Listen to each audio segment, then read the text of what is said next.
Hello everyone, welcome back to my channel. Today's video, I'm going to be ranking Evanescence best albums. Woo!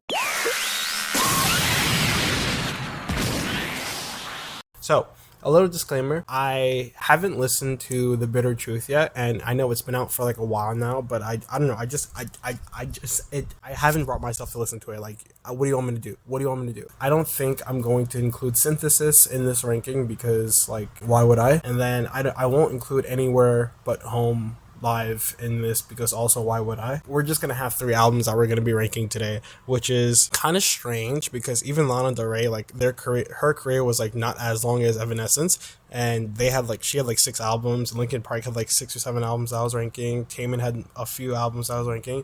Evanescence doesn't have that large of a discography given how long they've been sort of making music. But I mean, I'm not complaining. I'm just kind of that's my little disclaimer, all right?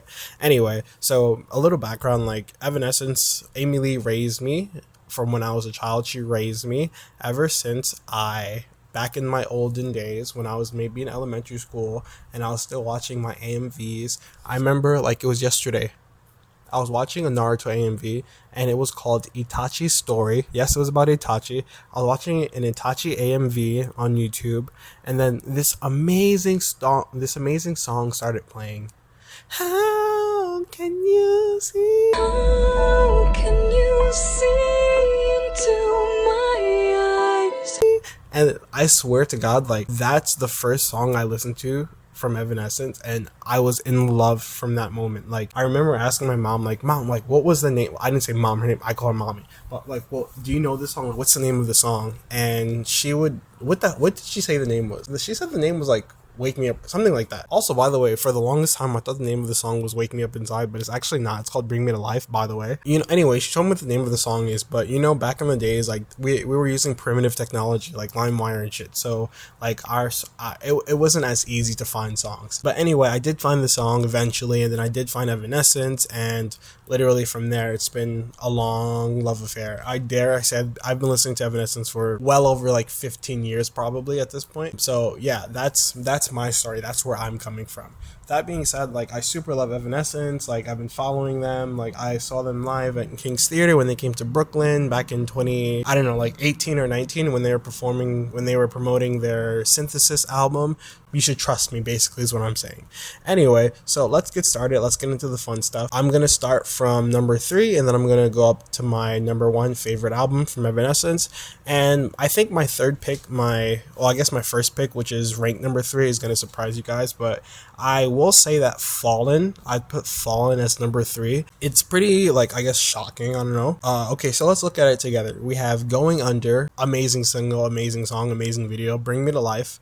All of those 3 things again. Everybody's Fool. All of those 3 things again. Amazing song, amazing single, amazing music video. We have My Immortal, Duh, Haunted, Tourniquet, Imaginary, Taking Over Me, Hello, My Last Breath, Whisper, and then we have the My Immortal band version. So a little thing I want to nitpick before I get started into this album. Is it just me, or is it kind of weird that My Immortal, like the instrumental piano version, was like the 4th track here and not the My Immortal band version? I was re-listening to this album because I listened to the album from start to finish. I was re-listening to it and it really does not fit into the album. Maybe if you if you put the band version at track 4 and then the piano version last, like it would make more sense, but I think it really doesn't fit into this album at all. It sounds like something from off of their what was their first album? I forgot their first album, but that demo album that they made before Fallen with I believe Anywhere and Even in Death. It sounded like something straight from that album. Like it was just it doesn't fit into this album at all. It's kind of strange. I definitely think that they should have put the band version here, or even just remove My Immortal from track 4 altogether and just kept it at the end where the band version is, because I do like how it ends the album like that. But anyway, I'm digressing. So why am I putting this album as number 3? I feel like similar to Hybrid Theory from Linkin Park, it's of course an album of like bangers, like songs that everyone knows from Evanescence, but it lacks the refinement of the mature group. You're not getting like really any intros or like outros or interludes or like any real sort of, well, that's a lie. You are getting some connection, I believe, between one particular connection is between at the end of Tourniquet going into Imaginary, so you're getting some of that, but it's still kind of like rudimentary. It's still kind of like basic in a way, which is, I'm not, this is not a crack at, this is not a dig on Evanescence or like Linkin Park for their first albums. It's just like, duh, it's their first albums. So that's why like I can't really put it higher than like the later work, because it's like it doesn't really make that much sense if you think about it. But apart from that, like the songs on this album are absolutely phenomenal. I think my favorite song on this album, if I had to choose one song, it would probably be Bring Me to Life or Going Under. Like, those songs are amazing. I think the weakest songs on this album are Tourniquet and probably Taking Over Me, because I typically skip those songs like no matter what. I've listened to this album so many times, and like every time you listen to an album, like you have a new favorite song, or you discover how much you really like a song.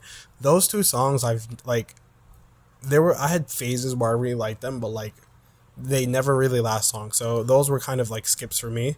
But anyway, other than that, this album is a really good album. I really love like Whisper, like how intense it is. I really like the Maya Morta band version, but it just doesn't, it's not like their best work. That's it. And then so number two, I'm gonna go ahead and put their self-titled album Evanescence from 2011. I don't know, I think I feel like many people don't like this album.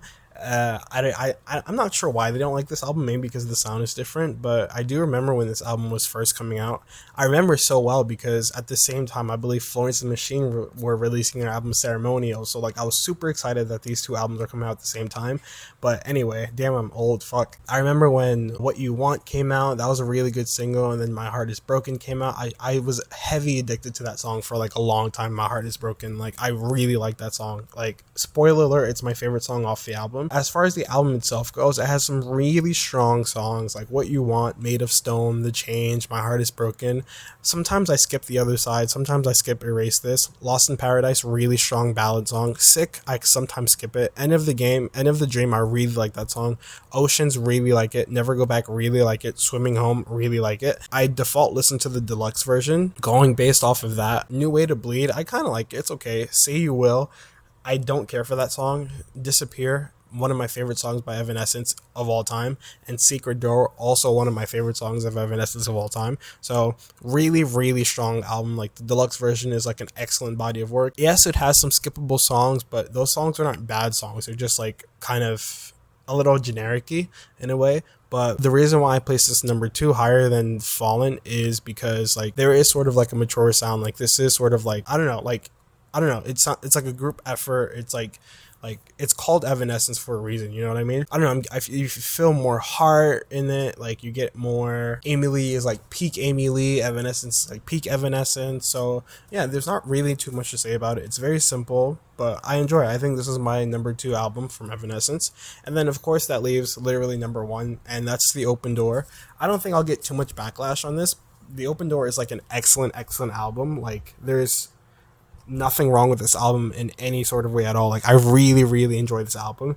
I put it above Evanescence, like the self-titled, is because this album, I believe it's like the same length or shorter, but even the weakest tracks from this album are still very, very, very good. The only song I don't like on this album is All That I'm Living For, which is strange because there was a point where like that was the only song I listened to because I really liked it a lot, but now these days like I just can't stand that song at all. But I really, really, really enjoy The Open Door. It's my favorite. It's one of my favorite albums of all time. Like, it's such a good album. There's such a strong vibe to it. I really like when I listen to an album and it kind of like takes you into like a whole new world because it creates like this vibe. And I think Evanescence self-titled also does that really well. Fallen, not so much, but The Open Door was just a really strong body of work. Like, Sweet Sacrifice, amazing single. Call Me When You're Sober, amazing. Weight of the World, really heavy. Lithium, amazing. Cloud 9, amazing. Snow White Queen, so dark and so heavy. Lacrimosa, amazing. Like You is an amazing song. It's so sad. Lose Control is such a cool dark song. The Only One is such a cool dark song. Your Star is an amazing song. Her vocals on Your Star are like bar none, like excellent. All That I'm Living For, when I enjoyed All That I'm Living For, like I couldn't stop listening to it, but like I have nothing for it these days. And then Good Enough is just an amazing ballad. Like, classic Evanescence, classic Emily. I think my favorite song off of this album in any given day can be Weight of the World, Lithium, or Your Star. My least favorite song off the album is probably like these days All That I'm Living For. Like I don't know, it's just I have a tumultuous relationship with that song. I don't know what it is. But yeah, that's all I have for it really. You know what, I'll even my favorite album cover between Fallen, The Open Door, and Evanescence is probably Fallen. It's such a really iconic cover. I believe it was the inspiration for the anime Ergo Proxy. So yeah, and that's all. Like, there's not really too much to say. As I said, they only have 3 studio albums, like legit studio albums, other than Bitter Truth. And yeah, I love Evanescence. I hope you love Evanescence too. Let me know down below what's your favorite Evanescence album, what's your favorite Evanescence song, what songs that you don't like, you skip typically. And yeah, I hope you guys enjoyed the video. Give me a like or a thumbs up if you want to see more videos like this. Like, let me know what you thought of the video. Let me know how the audio is, first of all, also. And I'll see you guys in the next video. Have a good morning, afternoon, evening, rest of the day, whatever. I'll see you guys next time. Bye bye.